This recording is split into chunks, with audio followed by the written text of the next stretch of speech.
The Apple TV Crap Edition is already out. Now we just have to wait for the game one, which will be unveiled this September. How do I know that? Another leaker says we will actually be getting a gaming-focused event this September, and the iPhone 13 will basically look like a kindergartner next to it. That, or it'll be 2.5 years from now, whichever comes first.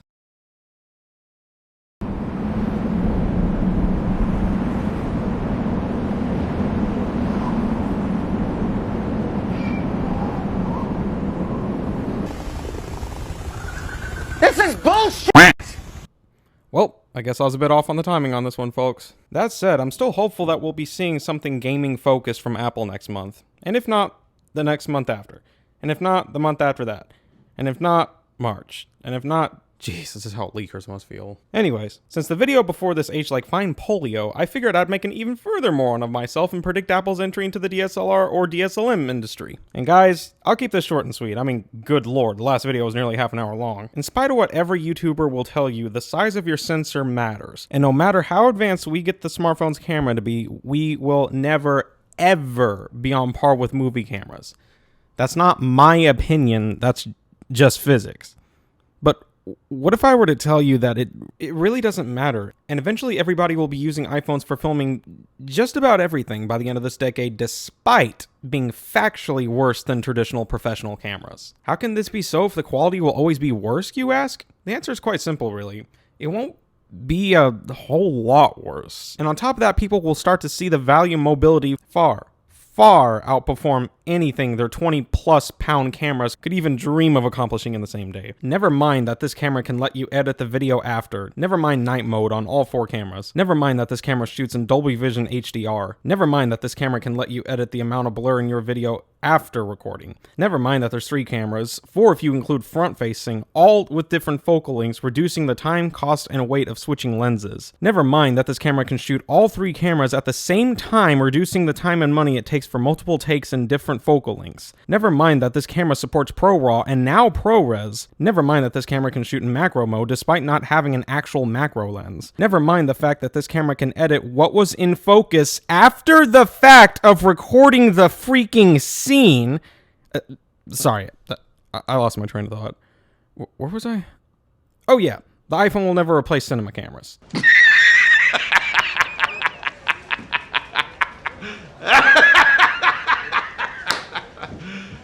Are you serious? But it doesn't have to. I'm going to say that one more time. Apple doesn't actually have to make professional high-end movie cameras to replace professional high-end movie cameras. They just have to make them good enough to at least look or emulate film cameras in order for people, yes, including professionals, to justify leaving their multi-million-dollar cameras behind. So let's see what exciting things the competition's got lined up to combat this. No, not there. Oh, how about, no. Oh, maybe, no, that's not it either. Finding actual innovation is so hard to come by these days. Canon, Nikon, and Sony have made little to no effort at making something even close to the value of shrinking down a film camera to fit inside a phone. And this is in spite that Sony makes Apple their cameras for their phones and tablets. I'm calling it now. Sony, Nikon, Canon, or another well-known and respected big camera company will get acquired or bankrupt in 5 years from... 5, 4, 3. Now, I guess the only real thing on par with Apple is Samsung and Huawei, and their stuff is, while yes, impressive, it isn't really practical in everyday use for actual real professionals to use on the daily, in spite of Red themselves making a phone just for their cameras. Guys, don't get me wrong, we aren't anywhere close to being able to throw out our cameras, but we are closer than ever before now. I could already hear the filmmaking community say, "This is ridiculous. Who in their right mind would ever buy a $1,500 phone for filmmaking if it can never beat the quality of a Red camera? You might as well have just bought a DSLR." You know what? You're right. Have fun carrying multi-$1,000 lenses that get scratched, lost, and outdated in only a few seconds after you bought it. Never mind the weight. Never mind the filters that get scratched, lost, and outdated and aren't universal fits. Never mind the garbage software that's as fast and easy to understand as the freaking DMV. Never mind shooting your subject only to find that the footage was downright unusable due to the subject barely being out of focus the entire shoot. Never mind the time it takes to shoot multiple takes only to find that none of the shots you filmed were an ideal focal length. Never mind that your camera may or may not support support Dolby Vision HDR or ProRes. Never mind that these cameras have little to no built-in stabilization. Never mind that you need most places permission to film, whereas had you brought your phone, you could have easily gotten away with... Wait, I lost track again. Where was I? Oh yeah, all the countless sacrifices mentioned earlier are totally necessary to get a slightly better shot that literally only a few professionals that you could count on your fingers and toes will actually notice, if that. Let alone that 99.99% of average consumers wouldn't even kinda tell the difference between this and the camera in your pocket you could have filmed your same story on, costing you a fraction of time and money. Oh wait, no it's not. But hey, that natural bokeh's irreplaceable, right? Absolutely nothing is irreplaceable once technological advances creep in. It may not come immediately, but it doesn't have to for anyone to recognize its ever-increasing rate. Okay, I'm going to take this time now to dispel some myths you might have heard from people in the big camera industry struggling to find answers as to why they're still needed to produce high-quality media and content. Myth number 1. Smartphone sensors will never, ever collect enough light to be on par with DSLRs. Who says they have to be? Remember films like Back to the Future, Indiana Jones, Jaws, Star Wars, even Blade Runner? What was something they all had in common? Oh yeah, the camera sucked ass. But that didn't stop them from being famous. Most franchises that exist to this day are before the early 2000s. Do you really think any of their cameras let in enough light to be practical on the daily? If so, you're sorely mistaken. You see, filmmakers came up with a crazy little idea to fix this problem. Come closer. A little closer. A little closer. Are you close? You get close? Okay, good.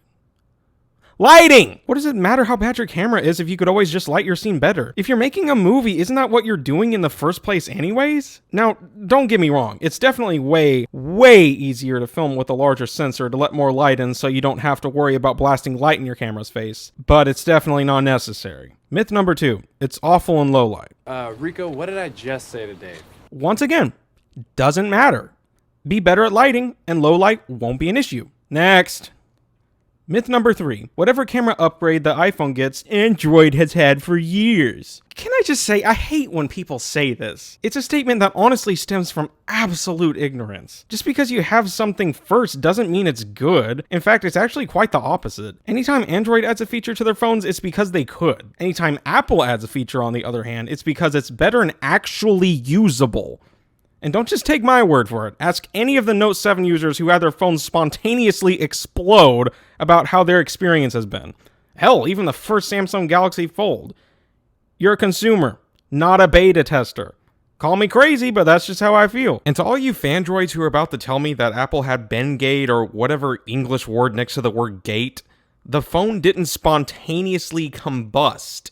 It doesn't matter how you look at this. One phone had minor defects but was ultimately still functionally operational and usable, whereas the other phone freaking exploded. And before you tell me that they said they were sorry about what they did, they shouldn't have been sorry because it shouldn't have happened. This is not up for debate. Moving along. Whenever Apple adds a feature that everyone has had for years, it's less a matter of Apple playing catch-up and more a matter of Apple finally plucking off a thorn on their side. Who in their right mind would want to play catch-up with someone impatient enough to wait that they're willing to eat raw, uncooked meat instead of just waiting until dinner is served? You know those truck drivers that allegedly buy trucks to haul stuff, but you never actually see them haul anything with them? That's the same guy bragging about his features for his Android. Bottom line, you could argue that you got a burger from McDonald's faster than anyone else, but if it fell on the ground and had grass in it, would you still eat it? Probably not. Meanwhile, the guy you called stupid for paying a premium at a professional restaurant who had to wait nearly 8 times as long is chowing down on his 8 times better tasting sandwich than your McDirt burger. I really don't think Apple's got any competition from any other phone makers, not because of their inferiority necessarily, but because every other phone maker isn't really trying to cater to that market in the first place. At least, not anytime soon. Myth number 4. You could have bought a real professional camera with the same amount of money. What part of dematerialize do people not understand? If it's one less thing to carry around with you, you can't put a price on that. Especially with bulky camera equipment. You might be able to buy a higher quality camera with the same amount of money, but you know what you can't get with that DSLR? Value. Not even factoring in time, and literal weight on your shoulders. Did I mention you can also edit on this camera, and it has built-in stabilization, and okay, we're not going down that road again. Myth number... Well, this one really isn't a myth, more of an over-exaggeration. We will always need professional cameras for certain things, even if smartphones can almost do just as good a job. Now, I actually don't disagree with this statement. You're absolutely right. While they constantly get better, they will never truly be enough to replace our heavy optics, unfortunately. But they really don't have to make a lasting impact on the industry. This is such a pathetic statement that stems from jealousy. That's like saying EVs will never be good enough to completely replace everything that gas and oil are capable of. There's always going to be some sort of use case for that market. That's absolutely absurd, right? Because it doesn't take a rocket scientist to realize that by 2050, we will see so much renewable energy technological advances that it'll be downright hilarious to even consider the 5 people who still use oil or gas to be in a quote-unquote market. Much the same way, by 2030, we will see the same thing with filmmakers. Unnecessary. Or worse, obsolete. And if you're laughing at that statement, and you happen to be a filmmaker, you've got another thing coming, pal. In fact, it's already happening. Just look at apps like TikTok. Like it or not, our future filmmakers are going to be the generation that use these platforms to redefine what it means to be a quote-unquote filmmaker, for better or worse. My bet is on worse. Which brings me to my next point, the future. Now that we're done talking about how the hardware of smartphones could replace DSLRs, we barely even talked about software. Think of software as this gigantic hurricane that's destroying anything combating it to ruin. The possibilities of AI in filmmaking are endless.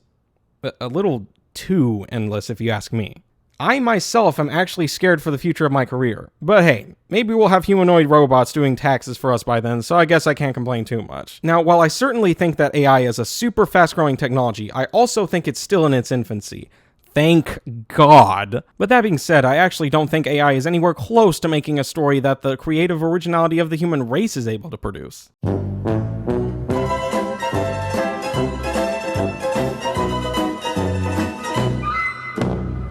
Well, maybe original and creative were the wrong words to describe our current minds. I don't think we're anywhere close to AI writing a script. In fact, I actually don't think it'll be ready to do that in my lifetime. It still can't make original models, create distinctive voice actors, color grade a scene, and storyboard an oddly specific plot that could be as organic and natural as something people can do. At least, not yet. And for our sake, I hope it stays that way, at least for a little while longer. Let's see, what comes next? Oh yeah, virtual reality. Now I really want to save some time here and keep this video short, so if you want to hear about how Apple could take over the film industry with AR or VR, just watch my other video and skip to this timestamp. I left a link in the description. Basically, everything I mentioned can apply to film. My predictions. Basically, the only thing I could possibly think of for Apple to add in terms of hardware that would be anything substantial or impactful for the industry are built-in adjustable ND and polarizer filters, periscopic cameras, or an anamorphic lens. Yeah, no, that's literally it. Maybe a super telephoto lens, but other than that, they're basically done. If a lot of you are watching want the best possible camera you can buy, you already have it. You just don't know it yet. Side note, everything on this channel is and always will be filmed on iPhone Pro or edited with iPad Pro.